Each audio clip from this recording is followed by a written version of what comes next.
화순군이 군수가 바뀔 때마다 수억 원씩을 들여 상징물을 만들고 있어 세금 낭비라는 비판을 받고 있습니다. 영산강 국산보 해체 여부에 대한 최종 결정이 임박해지면서 여론 주도권을 잡으려는 찬반 양측의 공방이 뜨거워지고 있습니다. 학교 비정규직 노조가 파업에 들어간 오늘 광주 전남에서도 공립학교 3곳 중 한 곳에서 급식이 제공되지 않았습니다. 광주와 전남 산업단지에서 드러난 대기오염물질 배출량 조작 실태는 전국적인 상황인 것으로 감사원 감사 결과 밝혀졌습니다. 여러분 안녕하십니까? 광주 MBC 뉴스데스크입니다. 지역을 상징하는 조형물이 유독 자주 바뀌는 곳이 있습니다. 왜 그런가 따져봤더니 단체장이 바뀌면 상징물도 바뀌었고 그때마다 수억 원씩 예산을 썼습니다. 그렇다면 이건 지역의 상징일까요? 아니면 자치단체장의 상징일까요? 걸린 목적이 무엇인지 헷갈릴 수밖에 없습니다. 남궁욱 기자가 취재했습니다. 광주와 화순의 경계에 대형 스테인리스 조형물이 세워져 있습니다. 13개의 포도송이는 화순군에 있는 13개의 읍면이 서로 사이좋게 화합하자는 의미가 담겨 있다고 돼 있습니다. 꿈의 향연이라는 제목의 이 조형물은 지난 2016년 화순군이 군의 상징물이라며 10억 원의 예산을 들여 만들었습니다. 화순군의 대표 조형물은 이뿐만이 아닙니다. 지난 2006년에는 화순군 13개 읍면을 상징하는 대형 청동 조형물이 화순읍 로터리에 세워졌고 군수가 바뀐 지난 2009년에는 화순 한이음 체육관에 길이 18m짜리 돌로 만든 붓이 등장했습니다. 이 조형물을 만드는 데는 각각 2억 원과 5억 원의 세금이 들어갔습니다. 모두 군수가 바뀔 때마다 새로 만들어진 것들입니다. 붓이나 포도 등 지역과의 관련성을 찾아보기 힘든 조형물 3개에 들어간 예산만 17억 원입니다. 저 그림이 뭔 그림입니까? 모르잖아. 국민들이 알 사람이 없어. 그러네요. 그나마 전임 군수 때 만든 상징물은 제대로 관리도 하지 않고 있어 만들 당시 황금색이었던 조형물은 시커멓게 변했습니다. 더 이상 세우지 말라는 그런 이야기도 했었다고 그래요. 또 군의회 찾아가서도 그런 이야기를 했었고, 너무 이제 과하게 집행도 됐고 불필요한 예산이고. 화순군 관계자는 예전 조형물에 대해서는 당시 담당자가 아니어서 사정을 몰랐다며 현 군수 때 만든 조형물에 대해서는 감사원도 별 문제가 없는 것으로 결론 내렸다고 말했습니다. 들어가는 재료비들을 보면 다른 미술품이라든가 이런 것보다는 크게 많이 들어갔다고는 판단하지 않고요. 군수가 바뀔 때마다 새로 만들어지는 화순군의 조형물. 지역을 상징한다는 본래의 취지는 온데간데 없이 세금 낭비의 상징물로 전락하고 말았습니다. MBC 뉴스 남궁욱입니다. 학교 비정규직의 파업으로 광주 전남에서도 공립학교 3곳 중 한 곳에서 단체급식이 제공되지 않았습니다. 그래도 파업하는 이유가 잘 알려져서인지 불편하지만 이해해야 한다는 반응이 많았습니다. 보도에 김철웅 기자입니다. 점심 식사 준비가 한창이어야 할 학교 급식실에서 교사들이 빵과 바나나를 나누고 있습니다. 학생들은 급식실 대신 교실에서 빵과 음료 등으로 점심 식사를 했습니다. 또 다른 학교에서는 학생들이 도시락을 싸왔습니다. 학교 비정규직 파업 첫날, 광주 전남에서는 공립학교 천여 곳 가운데 320여 개 학교에서 급식이 중단됐습니다. 파업직 같아서 엄마가 걱정하셔가지고 아침부터 이렇게 유부초밥 싸주셨어요. 따뜻한 밥 대신 간편식을 먹거나 도시락을 싸야 했기 때문에 학생도 학부모도 불편했지만 그래도 괜찮다, 이해한다는 반응이 많았습니다. 이런 정도는 불편은 감수할 수 있다라고 생각하고요. 잘 해결됐으면 좋겠어요. 조리원과 돌봄 전담사 등 학교 비정규직들은 구급 말단 공무원의 64% 수준인 현재의 임금을 80% 수준까지 올려달라며 파업에 들어갔습니다. 대통령과 시도 교육감들이 공약했던 공정임금제 약속을 지키라는 요구입니다. 이번 파업은 금요일까지 사흘간 계속되지만 이틀째부터는 파업 참가자가 줄어들어 급식 차질이 크지는 않을 것으로 보입니다. MBC 뉴스 김철원입니다. 영산강 죽산보를 해체할지 말지 결정이 임박했습니다. 최종 결정을 내릴 국가물관리위원회가 출범을 앞두고 있습니다. 해체를 주장하는 쪽과 존치를 주장하는 쪽이 치열한 여론전을 시작했습니다. 오종훈 기자가 취재했습니다. 지난 2월 4대강 조사평가위원회는 이명박 정부가 설치한 영산강의 2개 해보 가운데 승촌보는 상시 개방, 죽산보는 해체를 권고했습니다. 수질과 생태, 홍수 관리와 물 이용 등을 고려했을 때 죽산보를 해체할 경우 편익이 2.54로 해체하는 것이 더 이익이라는 것이었습니다. 보 설치 이전 수질과 생태 수치를 기준으로 분석하게 되면 총 편익이 1,580억 원으로 크게 증가하고 총 비용은 623억 원으로 감소하여 비용 대비 편익 비율은 2.54로 상향하는 것으로 분석됐습니다.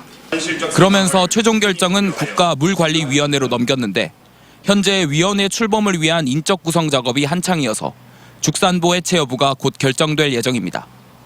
해체 여부의 경제성뿐만 아니라 지역 여론도 반영되는 것으로 알려져 요즘 영산강 죽산보 일대는 보 존치와 해체를 주장하는 세력들이 펼치는 여론전으로 뜨겁습니다.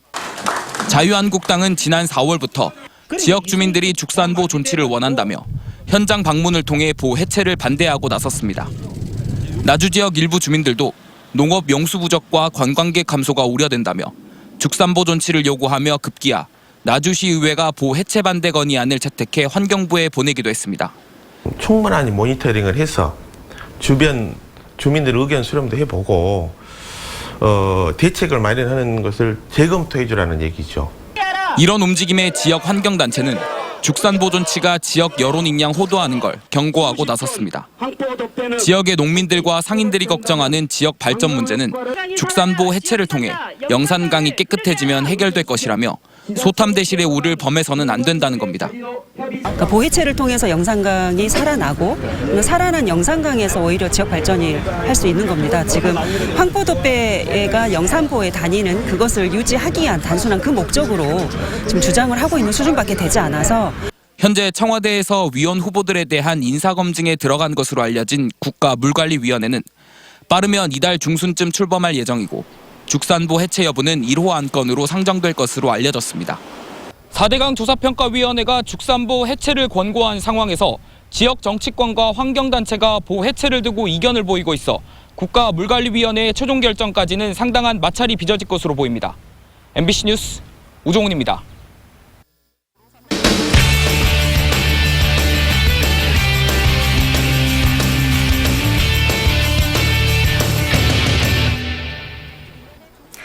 알고 보면 더 재밌는 수영대회 감상법. 오늘은 물속의 발레로 불리는 아티스틱 수영을 송정근 기자가 소개합니다. 8명의 선수가 물속에서 음악에 맞춰 팔굽무를 선보입니다. 수면 위를 박차고 올라온 선수의 멋진 공중 연기가 이어집니다. 물속의 발레라고 불리는 아티스틱 수영. 부다페스트 대회까지는 싱크로나이즈드 수영이라고 불렸지만 이번 대회부터는 예술성을 강조한 아티스틱 수영이라고 명칭이 바뀌었습니다. 인원수에 따라 솔로와 팀, 그리고 혼성 경기 등 모두 10개 종목으로 나뉘어 경기가 진행됩니다. 물에서 하는 스포츠이죠. 그리고 예술적으로 아름다워야 되고 또 기술적으로 난이도가 높아야 되고 또 높게 사람의 능력을 뛰어넘는 높게. 아티스틱 수영은 선수들의 높이와 힘, 그리고 아름다움에 포커스를 맞춰 관람해야 재미있게 볼 수 있습니다. 특히 팀 경기인 경우에는 아름다운 대형을 만드는지 아크로바틱 요소들은 잘 소화하는지를 살펴보는 게 경기를 즐길 수 있는 방법입니다.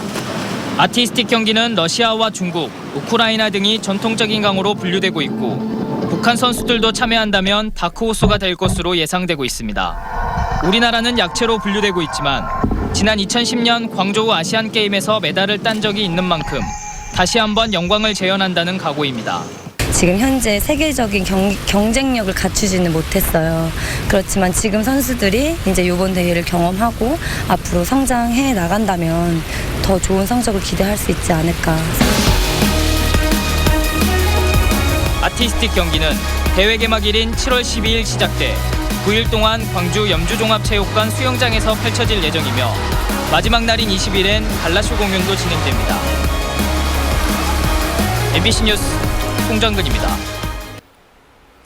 광주 지역 시민사회단체들은 세계 수영대회 북한 참가를 염원하는 한마음 대회를 열고 150만 광주 시민과 온 국민이 북한의 참가 소식을 기다리고 있다며 역사적인 결단을 내려달라고 요청했습니다.